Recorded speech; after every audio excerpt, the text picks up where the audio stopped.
सभी का मेरे YouTube चैनल पूजा स्टोरी कॉर्नर में स्वागत है। पिछले एपिसोड में आपने देखा कि आहाना अपने दोनों बच्चों के साथ खुशी की मोमेंट बिता रही होती है। रजनी किसी को उठाने आई होती है, वह रुद्ध होता है। कहानी में आगे बढ़ने से पहले एक जरूरी सूचना, अगर आपको मेरी नॉवेल अच्छी लग रही हो, पसंद आ रही हो, अगर आप पहली बार मेरी वीडियो पर आए हैं तो मेरे इस चैनल पूजा स्टोरी कॉर्नर को जरूर सब्सक्राइब करें, मुझे सपोर्ट करें, लाइक कमेंट शेयर भी करें। इससे मुझे मोटिवेशन मिलती है और भी कहानी और नॉवेल्स लिखने के लिए। अगर आज ये नॉवेल आप देख रहे हो तो आपको हो सकता है समझ ना आए। नॉवेल को अच्छी तरह समझने के लिए, इस नॉवेल को अच्छी तरह से जानने के लिए आपको मेरे इस नॉवेल्स के पिछले सभी पार्ट को जरूर देखने की आवश्यकता है, ताकि नॉवेल्स अच्छी तरह समझ सके।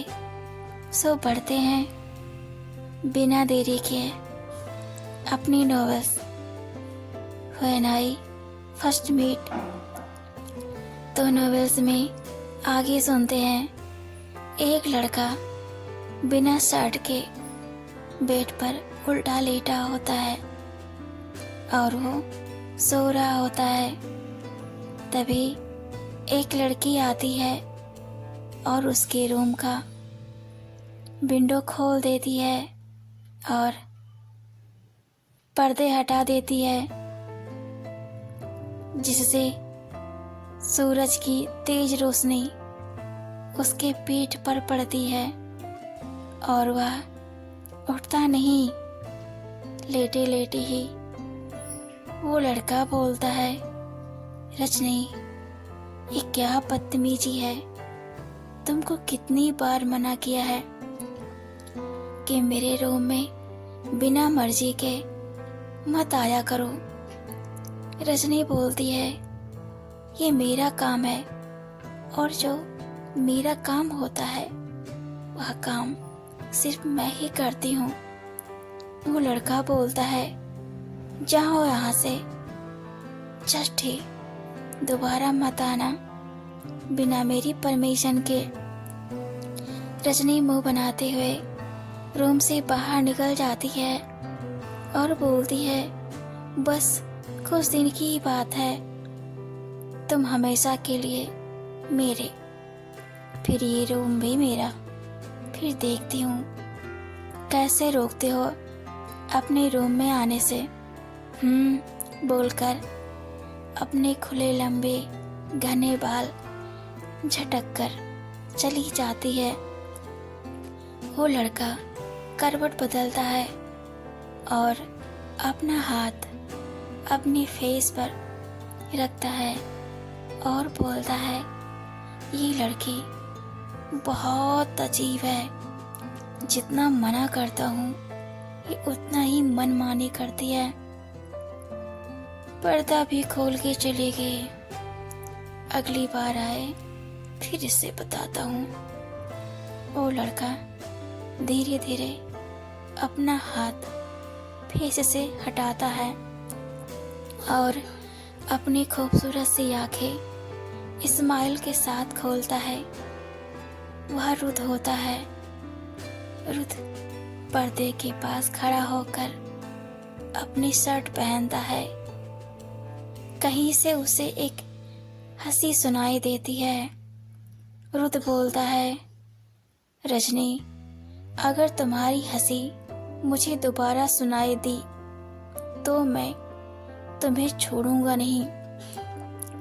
रजनी पर्दे में छिपी होती है। रुद्ध पर्दे को उलझाता है, जिससे रजनी पर्दे में फंस जाए। पर रजनी खुद को संभाल नहीं पाती है तो रुद्र के ऊपर पर्दे सहित गिर जाती है। रुद्र नीचे और रजनी ऊपर होते हैं। रुद्र रजनी को नीचे पलट देता है और उठ जाता है। रजनी पर्दे में लिपटी हुई होती है और चिल्ला रही होती है कि अर्जुन प्लीज मुझे पर्दे से बाहर निकाल दीजिए। रुद्र जिसकी याददाश्त जा चुकी है, जब वो आहाना के साथ कार में होता है, जब वो आहाना को कुणाल मेहरा से बचा कर लाया होता है, दोनों अपना हसीन पल कार में बिता रहे थे। उसके कुछ देर बाद जब दोनों बातें कर रहे थे, तभी उनके कार ब्लास्ट हो गई थी। ये कुणाल मेहरा का किया धारा था, जिसकी वजह से आहाना और रुद्र आज एक साथ नहीं है। रजनी के गांव के लोग रुद्र को शहर में इलाज के लिए लाए और उसका इलाज किया। रुद्र को 3 महीने बाद होश आ गया था। उसे ये भी नहीं पता था कि उसके साथ क्या हुआ है और वह कौन है। रुद्र ठीक होकर जब गांव गया तो गांव की हालत बहुत खराब थी। गांव एक पिछड़ा हुआ इलाका था। रुद्र गांव से शहर आ गया। उसे गांव का मुखिया अपने बेटे की कंपनी में जॉब दिला देता है। रुद्र को मार्केट की तरफ रुझान था। ये वो खुद भी नहीं जानता था आखिर ऐसा क्यों है। वो धीरे धीरे काम को सीख गया और 1 साल में ही उसका प्रमोशन हो गया। उस कंपनी के मालिक के शेयर रुद्र ने समय से पहले बेच दिया था, जब मार्केट लॉस में जाने वाली थी। उस शेयर से जुड़ी सभी कंपनी घाटे में चली गई और रुद्र ने उस कंपनी को अपनी सूझबूझ से घाटे से बचा लिया जिसमें वो काम करता था। जब वो उस कंपनी का मैनेजर बन चुका था, उसने 4 साल के अंदर ही अपनी खुद की एक कंपनी खड़ी कर ली थी। रुद्र उस कंपनी को भी संभालता है जिसमें वो पहले जॉब करता था। उसके तेज दिमाग के आगे कोई टिक नहीं पाता था। वह गांव का हुलिया ही बदल दिया। रजनी और उसकी माँ अब रुद्र के साथ ही रहते थे, क्योंकि गांव वालों ने बताया था रुद्र से जब रुद्र होश में आया कि रजनी ने तुम्हारे लिए अपने शादी के गहने तक तुम्हारे इलाज के लिए दिए और दोनों माँ बेटी रुद्र के इलाज के लिए दिन रात काम करने लगी। लोगों के यहाँ एक दिन भी चैन से नहीं बैठी थी। उनको बस रुद्र को किसी तरह ठीक करना था। गांव की देवी ने रुद्र को बचा लिया, ऐसा वो गांव के लोग मानते थे, क्योंकि एक बार डॉक्टर ने उनसे कहा कि ये लड़का आधा लाश है, तुम सब लाश के साथ मरे जा रहे हो। तो रजनी ने उस डॉक्टर को एक जोरदार थप्पड़ जड़ दिया था। बोली, उन्हें कुछ नहीं होगा, वो जिंदा है, समझे आप। अगर दोबारा बोलो तो पूरे अस्पताल को आग लगा देगी ये रजनी। सभी गांव वाले उसे समझाए कि रहने दे, छोड़ दे इस डॉक्टर को। रजनी का गुस्सा शांत नहीं हुआ था तो गांव के लोग उसे शहर से गांव ले आए। रुद्र कुछ दिन बाद कोमा से बाहर आया तो उसके मुंह से बस एक ही शब्द निकल रहा था, आ। तो वे लोग उससे पूछने लगे कि क्या उसका नाम आ से पड़ता है, पर उसे कुछ भी याद नहीं आता है। तो गांव के लोग ही उसका नाम अर्जुन रख देते हैं। रुद्र आहाना के नाम का बस पहला लेटर याद रखा था, इसलिए वो आ बोलता था। उसे खुद भी समझ में नहीं आता था कि उस ए लेटर से उसका क्या नाता है। आज 5 साल बीत गए हैं। रजनी की माँ ने कहा कि उसे अब शादी कर लेनी चाहिए। गांव के लोग बातें बनाने लगे हैं, इसलिए रुद्र सबको खुश करने के लिए रजनी से शादी के लिए रेडी हो जाता है। 7 तारीख को उसकी सगाई का दिन रखा गया है। रजनी रुद्र से बहुत ज्यादा प्यार करती है।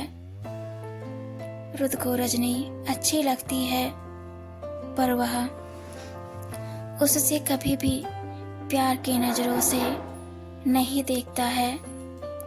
फिर भी लोगों के लिए और रजनी के त्याग के लिए वो उससे शादी करने के लिए तैयार हो गया। उसके दिल में एक खालीपन है। वो हमेशा बालकनी में बैठकर चारों तरफ के नेचर की खूबसूरती का नज़ारा लेता है और बोलता है, मुझे ये नेचर इतना सुकून क्यों देता है। ठंडी हवा को फील करता है। उसे लगता है जैसे कोई उसे टच कर रहा होता है। जब वो आंखें बंद करता है, आंखें खोलते ही सब कुछ दूर हो जाता है। रुद्र बहुत ज़्यादा बदल गया होता है। उसे पहचानना भी अब मुश्किल है। लंबे कान तक बाल और लंबी सी बियर्ड रख लिया होता है। शरीर भरा और सुडौल हो गया होता है। लड़कियां उसके 6 पैक को देखकर आहें भरने लगती हैं। जब रुद्र की शर्टलेस मैगजीन मार्केट में आती है, हर लड़की उसके एक दीदार की दीवानी होती है। उसे बड़े से बड़े शादी के प्रपोजल आए, बट उसने अपने आप तक आने से पहले ही मना कर दिया।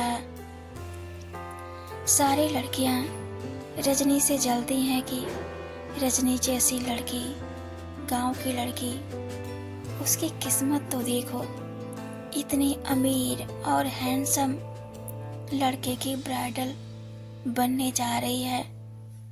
इसने तो अपना नसीब सोने की कलम से लिखवाया हुआ है। उधर हाना ने सभी फूलों के मालाएं बना ली होती हैं। अपने बच्चों के साथ मिलकर अहाना बोलती है माखन लाल से, अंकल आज थोड़ा जल्दी आइएगा। माखन लाल बोलता है, ठीक है बेटी, मैं जल्दी आऊँगा। इतना कहकर माखन लाल सभी फूलों और मालाओं को लेकर अपनी स्कूटी से मार्केट की ओर अपनी शॉप के लिए निकल जाता है।